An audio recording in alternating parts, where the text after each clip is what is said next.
So what is reflective practice? Imagine that you come home at the end of a really bad week where everything possible has gone wrong.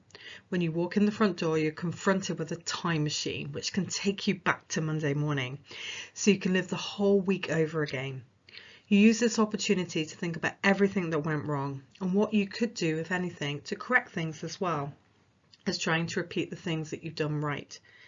It may not seem like it, but this is reflective practice.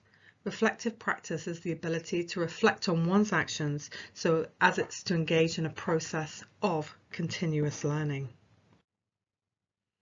There are several reasons why we should take time out to reflect within sports therapy and rehabilitation. First, regular reflective practice will result in greater self-awareness. This is the key for building resilience and continual professional or personal growth. It also helps prevent us repeating the same mistakes over and over again. It facilitates change. Reflection provides the analysis and clarity required to learn from experiences. As you become clearer on what's not working for you or those around you, you'll gain valuable insights into your unhelpful patterns and behaviours. You'll be able to make significant changes to existing negative patterns. It improves confidence. While it isn't always a pleasant experience to reflect on our actions, it can also provide opportunities to consider and build upon what we already do well, to acknowledge our achievements, and as a result boost our confidence. Carving out time for reflection enables us to look at the bigger picture, to consider things in the whole and not focus solely on one aspect of behaviour or situation. This bigger picture perspective often helps us avoid making mountains out of molehills. I'm going to go through some different types of reflective models that there are out there. There are many different types, and I would advise that you read around these reflective models and find one that you can really engage with and work with during your reflective practice. The first one is Gibbs' reflective cycle, which was developed by Graham Gibbs in 1988 to give structure to learning from experiences. It offers a framework for examining experiences, and given its kind of circle nature, lends itself particularly well to repeated experiences, allowing you to learn and plan from things that either went well or didn't go well. It has 6 stages to it: description, feeling, evaluation, analysis, conclusion, and action plan. Then we have Rouse et al. 2001 Framework for Reflective Practice. This aims to support practitioners to reflect on their experiences, feelings, and actions, and developing practice accordingly. The model was developed as a how to reflect guide for nursing and other healthcare practitioners. However, its simplicity has seen applications to a range of disciplines and stages of career. The model attempts to demystify the reflective process by offering a simple, practical model consisting of 3 questions. These 3 questions are: what, so what, now what?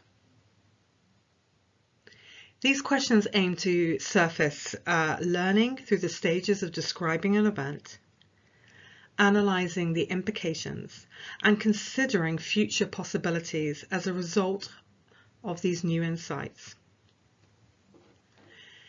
The Rolfe et al. 2001 model was inspired by the foundational work of Terry Borton in 1970, who used the what, so, what, now, what reflective prompts for developing educational material.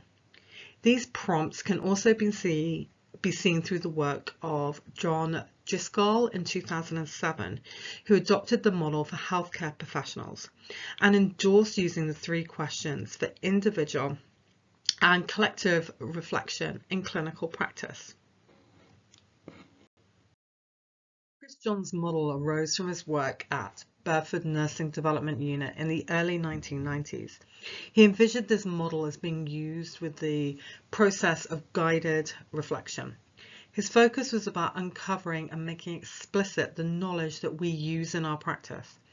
The framework uses 5 Q questions, which are then divided into more focuses to promote detailed reflection.